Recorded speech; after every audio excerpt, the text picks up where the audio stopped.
नाग पंचमी जब हम नाग देवताओं का पूजन कर अपने कुल संतान और घर की रक्षा का आशीर्वाद मांगते हैं और नाग देवताओं से सर्प दोष निवारण और परिवार की सुरक्षा की प्रार्थना।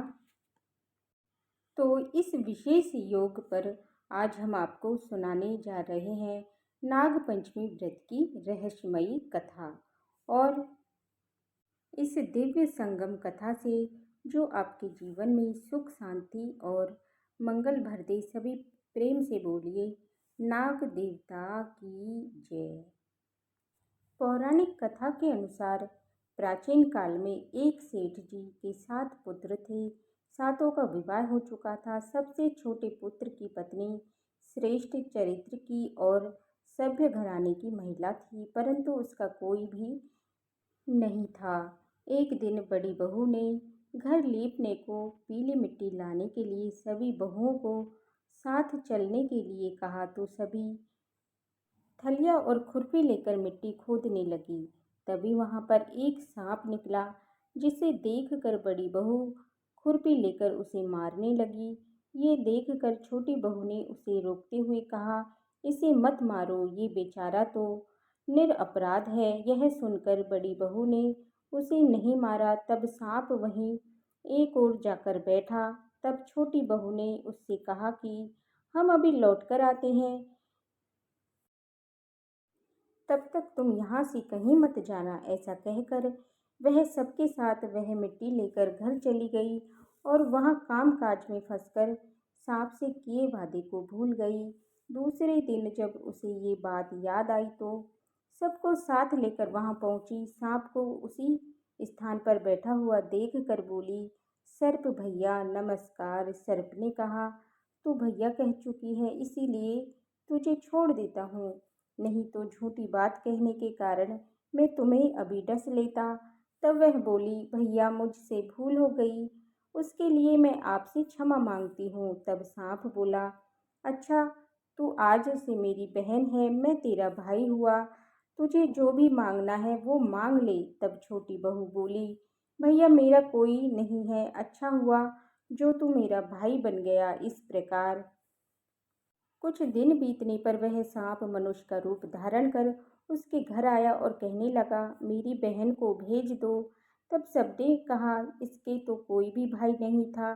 तब वह बोला, मैं दूर के रिश्ते में इसका भाई लगता हूँ, बचपन में ही बाहर चला गया था। और इस प्रकार उसका विश्वास दिलाने ही घर के लोगों को छोटी बहू को उसके साथ भेज दिया। रास्ते में उसने बताया, मैं वही सांप हूँ, तू डरना मत, और जहाँ भी चलने में तुम्हें कठिनाई हो वहाँ मेरी पूंछ पकड़ लेना। और फिर छोटी बहू ने सांप के कहे अनुसार वैसा ही किया।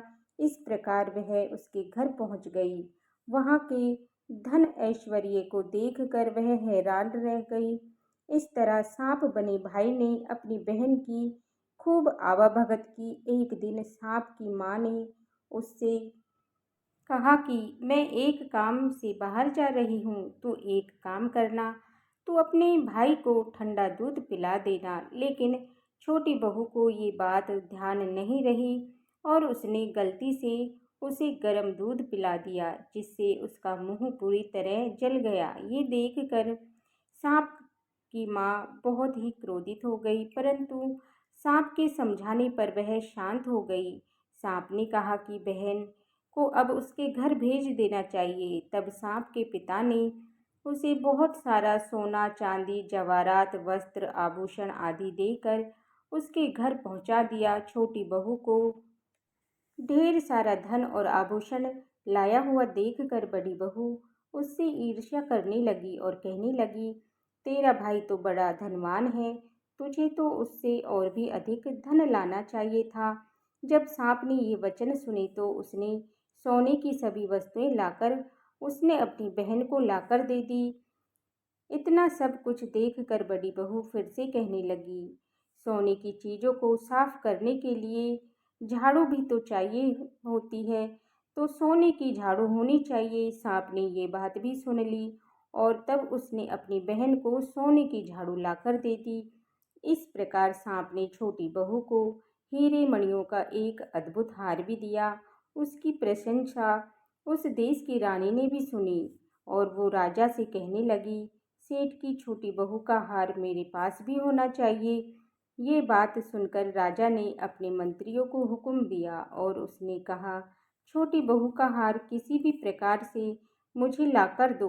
और मंत्री अपने राजा का हुक्म मानकर सेठ जी से जाकर कहने लगे, महारानी जी छोटी बहू का हार पहनेंगी, उनसे लेकर हमें वो हार दे दो। सेठ जी ने डर के कारण छोटी बहू से हार मांग कर राजा के मंत्रियों को दे दिया।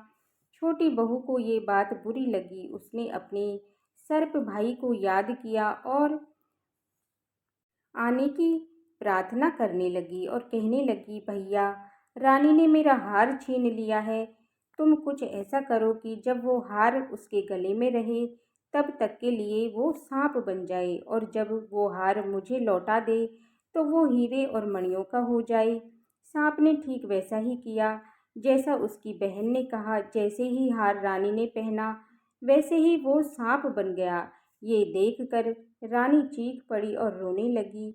ये सब देखकर राजा ने सेठ जी के पास खबर भेजी कि छोटी बहू को तुरंत भेजो। अब तो सेठ जी डर गए कि राजा ने ना जाने क्या करेगा। वे खुद छोटी बहू को साथ लेकर राजा के सामने उपस्थित हुए। राजा ने छोटी बहू से पूछा, तुमने क्या जादू किया है? मैं तुझे दंड दूंगा। छोटी बहू कहने लगी, हे राजन, दृष्टिता मुझे क्षमा कीजिए। ये हार ऐसा ही है कि मेरे गले में हीरे और मणियों का रहता है और दूसरे के गले में सांप बन जाता है। राजा को उसकी बात पर यकीन नहीं आया, इसीलिए राजा ने उनका सांप बना हार उसे देकर कहा, ठीक है, अगर तुम सच कहती हो तो इसे अभी पहनकर दिखाओ। छोटी बहू ने जैसे ही वह हार पहना तो वो हीरे और मणियों का हो गया। ये देखकर राजा को उसकी बात का विश्वास करना पड़ा और उसने प्रसन्न होकर उसे बहुत से सोने के आभूषण और मुद्राएं भी पुरस्कार में दी। छोटी बहू बड़ी खुशी खुशी इन सब सामानों को लेकर अपने घर वापस आ गई। बड़ी बहू ने जब उसके पास इतना सारा जेवरात और धन देखा तो उसने ईर्ष्या के कारण छोटी बहू के पति को सिखा दिया कि छोटी बहू के पास कहीं से धन आ गया है। ये सुनकर उसके पति ने अपनी पत्नी को बुलाकर नाराज होते हुए कहा कि ठीक ठीक बता, ये धन तुम्हें कौन लाकर देता है? पति के मुंह से ऐसी बात सुनकर परेशान होकर बहन अपने भाई को याद करने लगी और उसी समय सांप ने प्रकट होकर उसके पति से कहा कि तू मेरी बहन के आचरण पर संदेह करेगा तो मैं तुम्हें डस लूंगा।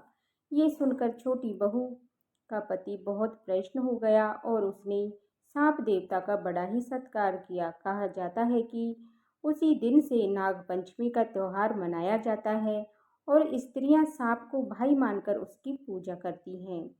ये थी आज की कथा। अगर आपको आज की ये वीडियो पसंद आई हो तो कमेंट बॉक्स में जय माता दी लिखने के साथ साथ मेरे चैनल को ज़रूर सब्सक्राइब कीजिएगा और बेल आइकन बटन को प्रेस कीजिए जिससे कि हमारी आने वाली वीडियो का नोटिफिकेशन आप सभी को समय पर मिलता रहे।